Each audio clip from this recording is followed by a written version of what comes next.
Hello दोस्तों, मेरे channel सुख समृद्धि उपाय में आप सभी लोगों का हार्दिक स्वागत है। यहाँ मैं आपको सिखाऊंगी पतवारी बनाना। अगर आप कातक नहाते हैं तो पतवारी सींचना बहुत ज़रूरी होता है। इससे हमारे घर में सुख समृद्धि बनी रहती है और हमारे घर में धन की बरसात होती है। कातक का महीना जो होता है बहुत ही विशेष फलदायक महीना होता है। अगर इस समय आप एक महीने का समय निकाल कर कातक के महीने में आप नहा लेते हैं, स्नान कर दीपदान करते हैं, पूजा पाठ करते हैं, तो इससे आपको विशेष कृपा मिलती है। यहाँ मैंने कलावा रख दिया है। सबसे पहले मैंने तुलसा जी की पूजा करी है। सबसे पहले तुलसा जी को कलावा लगाया है। अब मैं आपको यहाँ पे पतवारी बता रही हूँ। इस तरह से ईंट ले लेंगे, एक इस तरह से रखेंगे और दूसरी आपको अंदर की तरफ से रखनी है। अंदर की तरफ से रखने के बाद एक अब बाहर अंदर की तरफ से रखनी है इधर भी, और फिर एक इधर से बाहर की तरफ। इस तरह से आप ईंट क्लॉकवाइज रखेंगी तो ये इस तरह से बन जाएगा। इसको बनाने के बाद आपको क्या करना है, आपको मिट्टी लेनी है। इसको सही से सेट कर दीजिए। जो ईंट आपको रखनी है वो अच्छी तरह से धो लीजिए। ईंट को पहले साफ कर लीजिए और जो स्पेस है नीचे का उसमें भी गंगा जल छिड़क कर साफ कर लेना चाहिए। यहाँ मैंने ले ली है मिट्टी। तो मैंने डाल दी है। इसमें थोड़ी सी गीली कर ली है मैंने मिट्टी, क्योंकि बरसात का मौसम चल रहा है, मिट्टी गीली ही मिल रही है। तो इस तरह से मैंने थोड़ा सा पानी डालकर इस तरह से मिट्टी गीली कर ली है। इसमें थोड़े से जौ डालने हैं। इस तरह से आपको जौ लेने हैं और ये थोड़े से जौ डालने हैं। अब मैं आपको लूँगी गेहूँ। इसमें थोड़े से गेहूँ और डालेंगे। कहते हैं कि पतवारी में इस तरह से जौ और गेहूँ डालकर बहुत अच्छी हमारी पतवारी सींची जाएगी और बहुत अच्छे हमारे जौ हो जाएंगे। तो आपको ज़्यादा अंदर तक नहीं करने हैं, नहीं तो बहुत टाइम लग जाएगा इन्हें उपजने में। थोड़ा सा बस इतने इतने करिए कि वो थोड़े से ऊपर ही रहें। आपको ज़्यादा गहराई के अंदर नहीं बोने हैं, तो नहीं तो इसमें बहुत ज़्यादा टाइम लग जाता है उपजने में। तो इस तरह से आपको ऊपर ही ऊपर रखने हैं। ऊपर ऊपर रखने के बाद इसमें थोड़ा सा जल डालना है। अभी हमारे जो हमने बोए हैं इसलिए ज़्यादा नहीं डालना है आपको जल, बस पानी के जल के छींटे मारने हैं आपको। जब ये अच्छी तरह से हो जाएगी तब आप इसमें जल डाल सकते हैं। जब भी आपको जल डालना है, इससे पहले नहीं डालना है। यहाँ मैंने गंगा जल का ही प्रयोग कर रही हूँ। हल्दी ले ली है मैंने।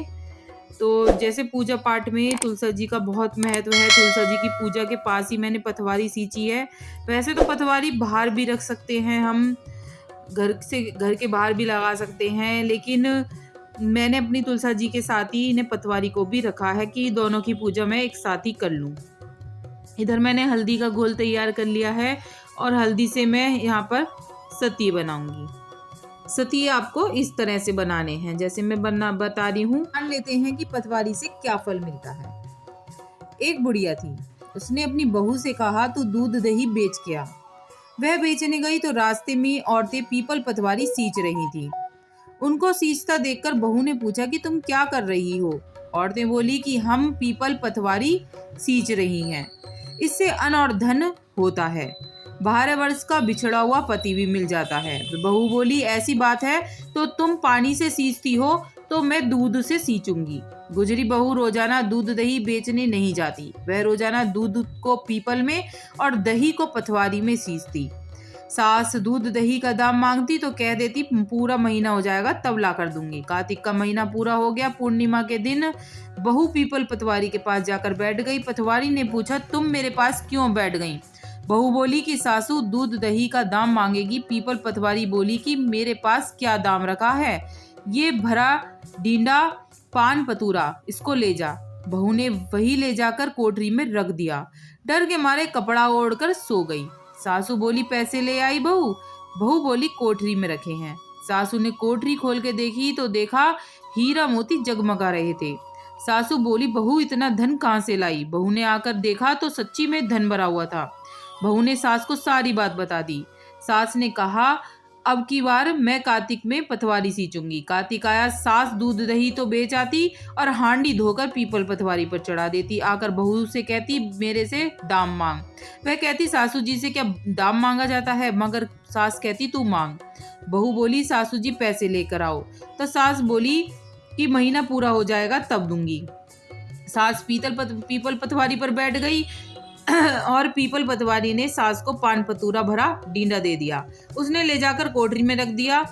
अब ये देखो मैंने इस तरह से सतिये बना लिए हैं और ये मैंने पतवारी के लिए या तो आप पत्थर रख सकते हैं, कोई भी एक आप पत्थर रख दीजिए, या फिर आप इस तरह का कोई भी स्टोन जो हो, पत्थर हो, वो रख सकते हैं। इस तरह से मैं बाजार से पत्थर ले आई हूँ वाइट कलर का, और इस तरह से मैं इस पतवारी को पत्थर को पूजूंगी। इस पर आप बाद में वो भी चढ़ा सकते हैं, चुन्नी वगैरह उड़ा सकते हैं, मेकअप भी कर सकते हैं, अपने हिसाब से आप जो भी करें वो कर सकते हैं।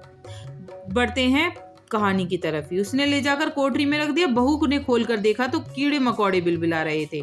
बहू ने कहा, सासू जी ये क्या? सासू ने आकर देखा तो बोलने लगी, पीपल पतवारी बड़ी दोगली पटपिटन है, इसको तो धन दिया, मुझको कीड़ा मकोड़ा दिया। तब सब बोलने लगे, बहू तो सत की भूखी सींची थी, तुम धन की भूखी सींची है। पतवारी माता, जैसे बहू को दिया वैसे सबको देना, जैसे सास को दिया किसी को ना देना। बोल पतवारी माता की जय। देखो अब आपको इस तरह से पतवारी सींचनी है। ये तैयार हो जाएगी। यहाँ पर आपको दिया लगाना है और फूल चढ़ाने हैं। इस तरह से आपको कार्तिक के महीने में इसकी पूजा करनी है। तो मैंने दोनों ही एक साथ रखे हैं, तो इस तरह से मैं पूजा कर लूंगी इनकी। आप भी इसी तरह से कार्तिक में पतवारी की पूजा करिए, इससे विशेष फल मिलता है। वीडियो उपयोगी लगे तो लाइक सब्सक्राइब जरूर करिएगा, जिससे आगे वीडियो मिलती रहे। कमेंट बॉक्स में जय माँ तुलसी जरूर लिखिए। और मैंने कार्तिक की और भी वीडियो डाली हैं, आप जाके उन्हें देख सकते हैं। और बेल आइकन ऑल पर जरूर कर लीजिएगा, जिससे सारी वीडियो की मेरी नोटिफिकेशन आज पर पहुंचती रहे। जय माता दी दोस्तों।